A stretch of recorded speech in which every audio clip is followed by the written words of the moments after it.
Hello everyone. আসলে আমি মালয়েশিয়াতে আসছি গত 24 তারিখ, আজকে হচ্ছে 2 তারিখ।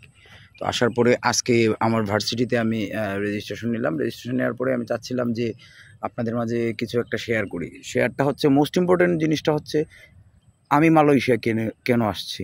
আমি মালয়েশিয়া আসছি মূলত পড়ালেখার উদ্দেশ্যে। এমবিএ করতে আসছি। আমার সাবজেক্ট হচ্ছে এমবিএ। ইউনিভার্সিটি হচ্ছে university Tenaga national, subject MBA. Bangladesh থেকে আসছি, হ্যাঁ আসছি পড়ালেখা করার উদ্দেশ্যেই। আর অনেকেই আমার বলতেছে যে হ্যাঁ পড়ালেখার জন্য মালয়েশিয়া কেন, অন্য কোনো দেশ না কেন। আমি বলবো ভাই, আপনারা যে যদি পড়ালেখার দিক দিয়ে চিন্তা করেন তাহলে অবশ্যই বুঝতে পারবেন। আমার ইউনিভার্সিটিটা হচ্ছে কিউএস ওয়ার্ল্ড র্যাঙ্কিং বলে। তো কিউএস ওয়ার্ল্ড র্যাঙ্কিংটা হচ্ছে 641 মনে হয়, যেটা ইউরোপ, আমেরিকা বা অন্য লন্ডন, বিভিন্ন দেশের ইউনিভার্সিটিদের সাথে কম্পেয়ার করলে আমার ইউনিভার্সিটিও মোটামুটি ভালো র্যাঙ্কিংয়ে আছে। World ranking 641। বুঝতে পারতেছেন তো কী অবস্থাটা।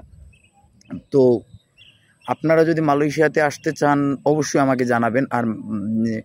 আর আপনাদের মনে আরও প্রশ্ন জাগতে পারে যে মালয়েশিয়াতে পড়তে আসতে গেলে পার্ট টাইম জব পাবো কি না। আসলে এটা নিয়ে আমি কথা বলবো, আপনারা যদি সাপোর্ট দেন। আমার তো ভিডিওটা প্রথম, তো আমি ট্রাই করবো আস্তে আস্তে সম্পূর্ণ সবগুলো ইনফরমেশন আপনাদের দেওয়ার জন্য। ধন্যবাদ। ও সরি, আর যারা আমাকে চিনেন না, আমার নাম হচ্ছে অর্ণব। আমি বাংলাদেশ সিলেট থেকে আসছি, গ্র্যাজুয়েশন কমপ্লিট করে ন্যাশনাল ইউনিভার্সিটি থেকে। তো আজকের মতো এই পর্যন্ত থাক, টাটা। আর হ্যাঁ, মালয়েশিয়াতে আসেন, আমি ওয়েলকাম জানাই। অন্তত আমি অর্ণব হিসেবে আপনাদেরকে ওয়েলকাম জানাই। ধন্যবাদ।